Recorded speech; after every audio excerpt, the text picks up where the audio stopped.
Now, forgive me. I look like I just rolled out of bed because I kind of did.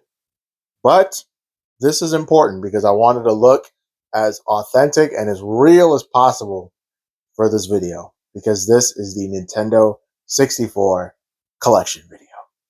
Now, why, you might be asking, is this video so important to me?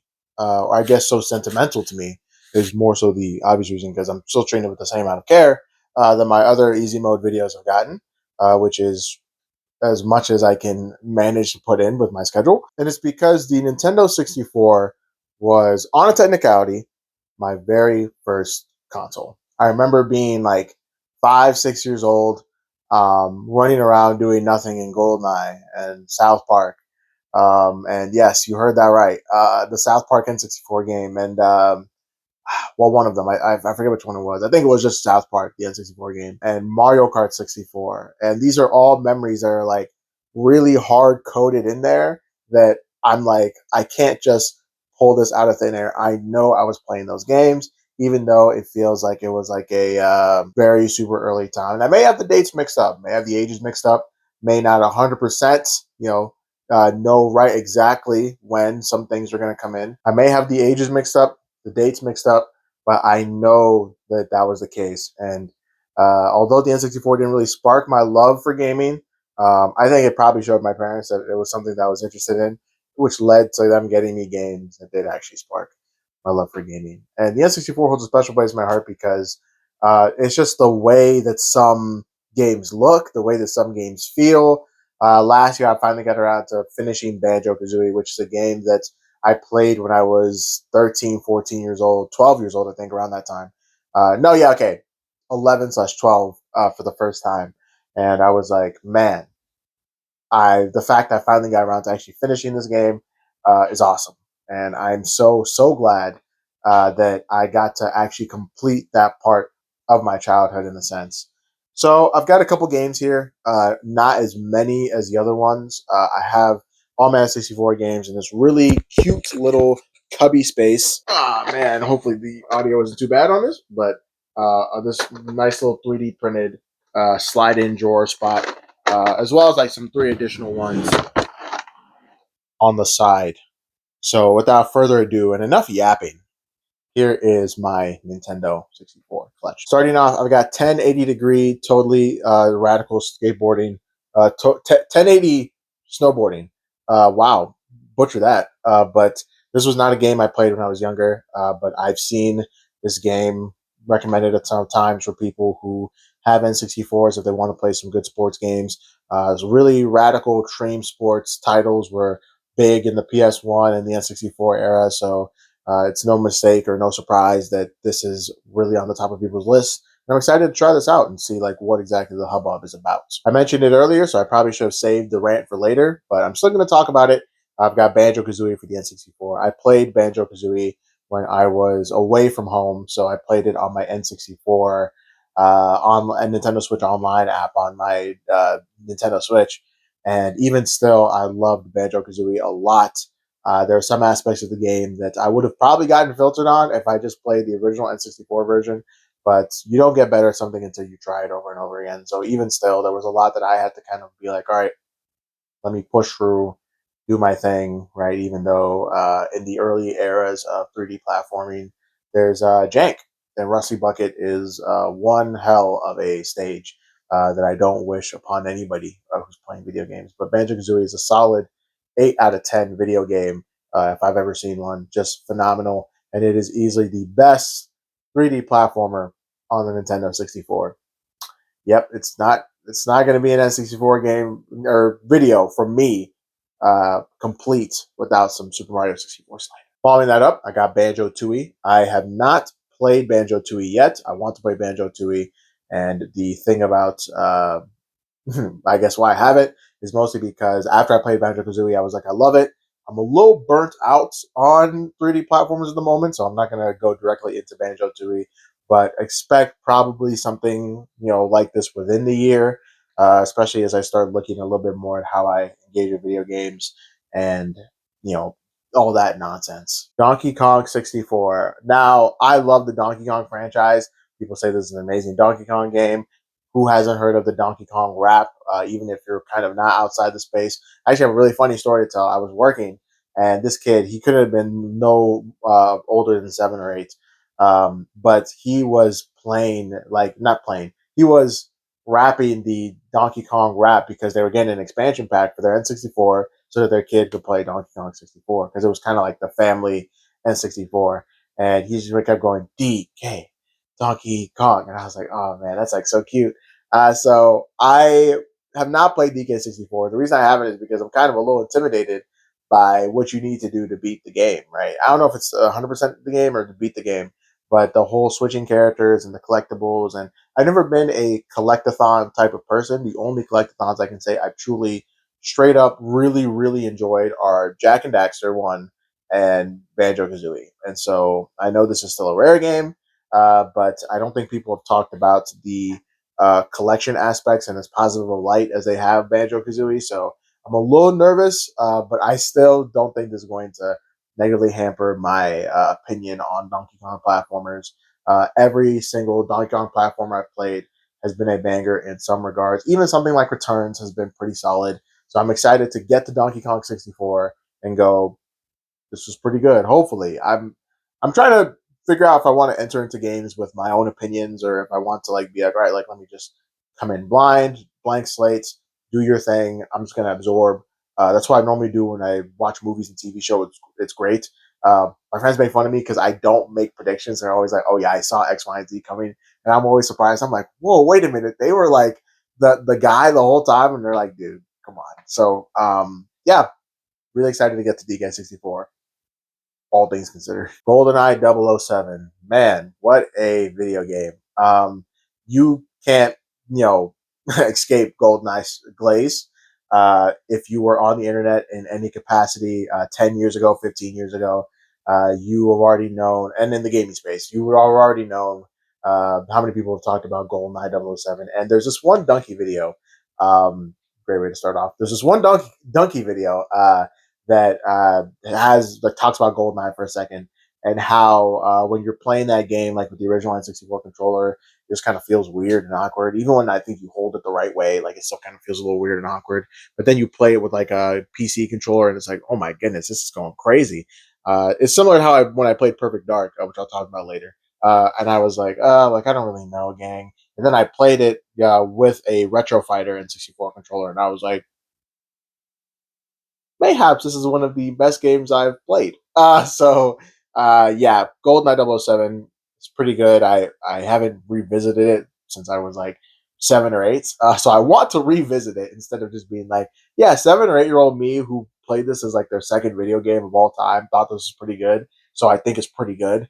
So I wanna get back to Jet Force Gemini. Now I would consider myself to be a fan of older Rare. Newer Rare doesn't really make any of the games that I have any personal interest in. But older Rare, I have yet to come across a game that I'm like, whoa, I'm not really rocking with what they're doing here, or I'm not at least somewhat interested in what they're doing here. That seems to be the case for Jet Force Gemini. Jet Force Gemini is one of those games I looked at it, its box art, what it was attempting, and I was like, this seems like it'd be right up my alley. I have not played it yet, but I really want to hop into Jet Force Gemini. The vibes overall were just really good. I mean, you've probably already seen so far as we've gone through the collection and just some of my previous comments. Like, I love the Donkey Kong Country OG trilogy. I love Banjo Kazooie. I love Perfect Dark. I really like Goldeneye. Okay, Rare did Goldeneye. I'm just making sure. I mean, Goldeneye, I think it's a pretty safe bet that I will like Jet Force Gemini, but you can never really say for sure with some of these things. So next up, I've got Killer Instinct Gold. Oh my gosh, Rare! What banger after banger after banger. So I have been somewhat interested in every single. There's like a little rattling here. I've been somewhat interested in every single fighting franchise in some capacity. Virtual Fighter, Dead or Alive, I almost said Resident Evil. Oh my gosh, Soul Calibur. But Killer Instinct is one of those that just has slipped my mind completely because I feel like aside from like the Killer Instinct game that came out on the Xbox One, I have not thought about Killer Instinct. And Killer Instinct has not been in the mainstream space for a very, very long time. So I want to check out a Killer Instinct game and say, hey, I've tried one of these before. I think these are kind of okay. And that's kind of how I feel about that. But Killer Instinct Gold, it's here. It's ready to be tried. It's not been tried, but hopefully one day it will be. The Legend of Zelda Majora's Mask. And I don't know if you can really see it through the camera, but there's yeah, you can kind of see it. There's a little bit of that holographic uh, frontness on the holographic frontness holographic effect on the cover. Legend of Zelda Majora's Mask is one of like the atmospheric games that I really think of. Like anytime I'm like, okay, like games that like invoke so many emotions in me, even though like not entirely through gameplay, I would say it'd have to be Majora's Mask, really being near the top there. Majora's Mask, I played it last year for like my whole October Halloween or scary games or horror games, games like were just eerie craze. And I was like, okay, like let me play through Majora's Mask, and I was cooking through it until at some point, like my N64 would just crash at random moments. It sent me back like 3 hours back in gameplay and freeze at the frame like 3 hours back, and I'm like, okay, yeah. And the worst part too, sometimes it'd be like moments where it's like I don't even remember doing this in my game. So I think there was one time where I was playing through the game and I was putting on the Deku Scrub mask, and it was doing the whole little like, oh my gosh, I'm in excruciating pain frame, and it freezed on that one, and it froze on that one, and I was like, wow, man, okay, I'm playing this at like 12 a.m. Like, come on, dude. But Majora's Mask is a banger. I think I've played the 3DS port of this game, or port remake of this game, more than I've played the N64 version. I kind of want to rectify that. So hopefully this year, around October time, Halloween time, I can go back to this, and my N64 will not crap out on me again and let me finish the game. The Legend of Zelda: Ocarina of Time. What has not been said about The Legend of Zelda: Ocarina of Time that I, Ganache, this random 100-ish subscriber YouTuber, can potentially say about this game? It's a classic. It's a banger. I played the 3DS version more than I played the N64 version, but that's just par for the course because I played the N64 version when, again, I was like 7/6/8 years old. So I think that Ocarina of Time is still one of the greatest video games of all time. I wouldn't really call it the greatest video game of all time, but my hot take is always going to be that the greatest video game of all time is probably whatever you think is the greatest video game of all time. And of course, with a little bit of a mixture of like some objective and subjective opinion. If you believe that Tetris Block Party or something is the greatest game of all time, I mean, I can't really I can only push back on that so much until eventually I get to a point where it's like, okay, like that's your opinion. But I still feel like it has to be a mix of like I believe for these specific cited factual reasons, and then I also believe because of the specific emotional reasons that I have. So some objective and subjective, But Legend of Zelda: Ocarina of Time is a absolute banger. Lego Racers. I actually own this game on PC. So yes, even though I am Gen Z, I did play those really big box games, clunky, huge PC hardware, like a lot of millennials, claim they do. And Lego Racers is one of them. I loved Lego Racers a lot. I played Lego Racers a lot. I didn't own any Lego products growing up, which is kind of crazy to think about. But I did have Lego Racers, and Lego Racers was pretty much the next best thing. But it's not really feasible to get big box games anymore unless you're super into retro PCs. So I decided that Lego Racers on the N64 was the next best thing. And the Lego Racers as a whole is still as good as I remember it. It's really, really fun. And I thought that, wow, like when I booted this up, this was like a trip down memory lane. Such a fun time to be had. And I can actually kind of recommend it if you want, like, if you're a little into Lego games and you're like, all right, like I kind of want to experience some of these older Lego titles, like see what the fuss is about. Lego Racers is not a bad one to just boot up for like maybe like an hour or two and see like, hey, this is fun. So Lego Racers is fun. It's basically like the gist of my entire that. I got another racer game coming up, hot and ready. Mario Kart 64. Mario Kart 64. When I went back to it, I was like, this is not as good as I remember. Now, that's probably part for the course. All the stuff you can pull off in Mario Kart Wii, Mario Kart 8, and Mario Kart World, can make Mario Kart 64 feel a little underwhelming, even though I visited Mario Kart 64 revisited Mario Kart 64 way before Mario Kart World came out. But I will say, though, that Mario Kart 64 is still as fun as I remember it being. It's still pretty fun. I just would say that, like, a lot of the comforts and the pleasures that I've gotten from Mario Kart games back in the day are not here, right? And it's felt, of course, but what are you going to do about it, right? It's an N64 Mario Kart game, so but I still enjoy it a lot, and I still think that if you are building a N64 collection, Mario Kart 64 is like a must-have, in my opinion. Perfect Dark. Wow, man. Wow, I'm not a shooter person, like at all. But Perfect Dark is probably the best shooter I've ever played in my life. I love Perfect Dark. It does everything right. It is the atmosphere is gas. The gameplay is gas. The level design is gas. The narrative kind of falls off towards the end because it starts really becoming about aliens. I remember reading this one backlog review, and it was like the moment Elvis the alien opens his mouth, like the narrative is just cooked. And I agree, actually. So I thought that what this game was going for, was just really, really cool.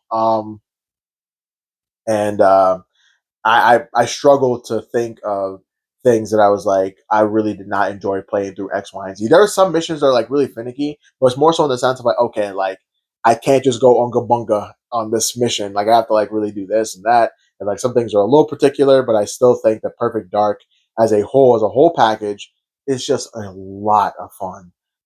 It is easily the best shooter, I think, on the N64. Maybe when I revisit GoldenEye, that feeling will change, but I truly believe that Perfect Dark is incredible. It's an incredible game. I think its Metacritic score is like a 96 or a 97. That's not hard to believe because this game is phenomenal. I'm sorry. Absolute banger. Please play Perfect Dark if you've not played it. You can play it on Game Pass, I think, like the actual original Perfect Dark. Um, I have no really interest in playing Zero as of right now, but I did buy Zero with the intent of definitely getting to it. So it will be gotten to, but Perfect Dark 2000, banger. Banger. Next up, I've got Pokemon Puzzle League. Now, the main draw of this game to me was that Ash is in here. That was the main draw to me. I was like, whoa, Ash in an actual Pokemon game. I think aside from Puzzle League, the only game that Ash is in is, I mean, aside from, of course, like when you name your character and they're like, oh, here's some recommended names, and like you see Ash there. I mean, like physically there is Pokemon Masters. So Pokemon Puzzle League being that game where like Ash is like front and center. You have some other Pokemon anime characters like the anime version of Misty and Brock, Gary. It's just as like, all right, like I want this game, and I'm not really intrigued by the gameplay because it just looks like Tetris to me.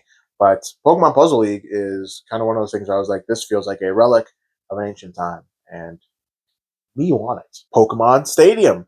When I was younger, I was like, oh my gosh, I want Pokemon Stadium so bad.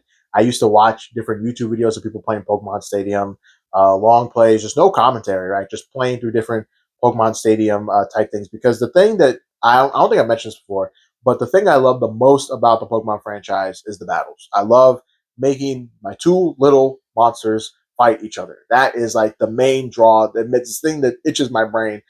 Contests, I don't really care about. Even some like EV, IV, Maxi, or whatever, like preparing Pokemon for competitive, because I feel like it just reduces Pokemon to numbers, which I know that is basically what they are to us in the actual real world. But it's still one of those things where I'm like I still have my childhood innocence when it comes to Pokemon. That's just what I really like. So Pokemon Stadium has always just been right up my alley. Every single time I'm like, okay, I wish that there was a really good battle simulator. Champions has just come out. I hope Champions continues to get better. I've not had time to jump into Champions, mostly because um, I prefer to play other stuff right now. I'm just keeping it a mean. And Champions has felt like very like competitive Pokemon coded. So I'm like I don't know. But it seems to be an actual spiritual successor of Pokemon Stadium, so I'm interested in giving that a try. I only have Pokemon Stadium 1. I want to get Pokemon Stadium 2. Pokemon Stadium 2 is kind of expensive. And, I also have Battle Revolution, which is like a, kind of spiritual successor before Champions to the Pokemon Stadium franchise. But yeah, Pokemon Stadium, banger, banger Pokemon spinoff. Then someone got South Park. So it's that South Park game I was talking about. I booted it up to make sure that it was that South Park game, and immediately, like, again, the Ratatouille GIF, which is like the definitive GIF for me when it comes to retro gaming, just was like, it just brought me back to everything going on there. So South Park for the N64 was definitely not old enough to be playing this game at that point, but it still was a banger, and it still was one of those games that I like just running around in it, and maybe I can kind of like actually take it seriously at some point. But I think I'm kind of content with this game just being like a I have this because I know that it was one of the first video games I ever played, right? So that is why it is in the collection, and I think that's cool. So I think it's another thing to mention too is that like these are obviously this is not my obvious original Nintendo 64 collection. I got these games because I've dug into my memory and been like, I had this, I had that, and I had this, and I had that, and just rebuilt things as time has gone on. So Star Fox 64. Now the thing about Star Fox 64 is that hopefully off camera, I was going to, but I think I'm kind of feeling a little more PC focused this evening. So after recording, that'll probably be where my gaming will take me. But I've been planning on playing Star Fox 64 for the past couple of days because I just seen the Mario movie, or I have just seen the Mario movie, and Fox McCloud being in there just reminded me, man, Star Fox is such a goated franchise. I should play Star Fox 64 again. But here's the thing: I've only played Star Fox 64 3D, and I want to play Star Fox 64 the original. So Star Fox 64, the original, I remember that I have it. So I was like, let me hop on this real quick. So eventually, in the coming few days, I will be playing Star Fox 64 again. And I hope I have a banger of a time because I love 3D. And I think 3D is pretty much just a copy and paste of 64. So hopefully nothing crazy goes on there. So yeah, Star Fox 64, man. Probably a banger. I played 3D, so I'm actually gonna just update that to definitive. It's a banger. Super Mario 64. Man, what cannot be said about Mario 64 that has not already been said? Again, you're already kind of in that Ocarina of Time, GoldenEye era or moment where I'm talking about some of the games that have literally changed the gaming landscape. Uh, there's not much I can say, man, except for the fact that I don't like Mario 64. I actually, in a way, I kind of almost hate it. So I'm going to rant about Mario 64 now. This may take a minute, but I don't care. So the issue I have with Mario 64 is that I don't think it's aged well. And every time you say I don't think it's aged well about a video game, you run the risk of having to explain yourself and explain how you feel about the concept of media or art not aging well, right? And I think we should allow for the concept of media slash art of not aging well when it is interactive media, when it's interactive arts. I cannot interact with the Mona Lisa aside from laying my eyes on it. So there's no not aging well. You can still understand different things that the Mona Lisa does well. Same thing with Super Mario 64, of course. But a lot of the flaws of different media, especially in the gaming landscape, is that you don't have the benefits of hindsight. Right now, we have the benefits of hindsight. So okay, like maybe the password system sucks. Of course, with the limitations, like that's what you can do, right? But at the end of the day, as we continue to progress, I feel like people are scared of letting newer media take older media's place on all time lists, right? So, like, if you say Breath of the Wild is better than Ocarina of Time, I'm not really going to bat an eye at that because I think there are a good amount of things that Breath of the Wild does better than Ocarina of Time. I mean, fast traveling and all these different types of quality of life things are really great and really awesome. It's like how I guess going back and forth between different fandoms and fan bases. It's how a lot of people made fun of Gen 1ers and Pokemon Red and Blue and Yellow fans of how they were always like, oh, Pokemon nowadays sucks, back in the good old days doing blah, blah, blah. And I also think those games suck primarily because of the technical issues that are often present in a lot of those playthroughs that are not present in current games. And to bring it back to Mario 64, I still believe that there are so many better 3D platformers in the Mario franchise than Super Mario 64. I have Odyssey over 64. I have 3D World over 64. I have Galaxy over 64. There's so many other 3D platformers that I feel are just more enjoyable than Super Mario 64, are a little more creative than Super Mario 64. just in terms of what they're aiming for. And you kind of have to apply this thing where you're respecting your elders and you're, understanding that, hey, these people paved the way for you. So, give them a little more grace. But it's like, it's like when people put the Atari 2600 on like an all-time greatest consoles list. Like you're only putting it on there because of the influence and the legacy that it has, not for any other reason.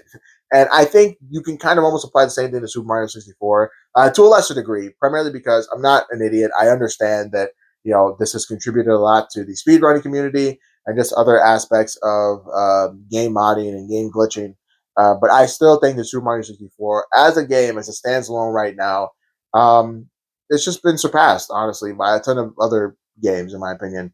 And why I'm giving this so much of the light of day, because it feels like it's almost an obvious thing for some other legacy games, and even some of the games I've already talked about here, is because the fan base behind this game cannot accept that. They cannot accept the possibility of that being a thing. And maybe I am talking about an aspect that's even greater than that. Maybe an aspect that kind of alludes to the fact that when it comes to discussing media on the internet, a lot of people are having disingenuous conversations, or people cannot handle a difference of opinion that you may not see when you are discussing media or you're discussing things in general in person.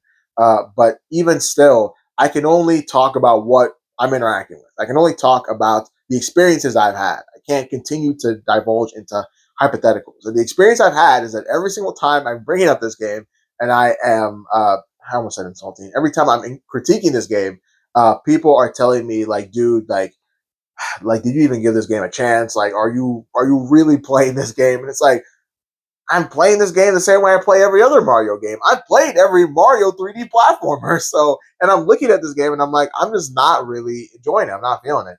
And I guess this could really just more so be a conversation about how are we engaging in media discussion, and if we're engaging in it faithfully or not. That could more so just be it, because I feel like a lot of people kind of already know what I'm talking about, but that doesn't really make for an interesting YouTube video or interesting YouTube video rant or good clicks. So I'm going to just default to that. So yeah, Super Mario 64, I think it's really overrated.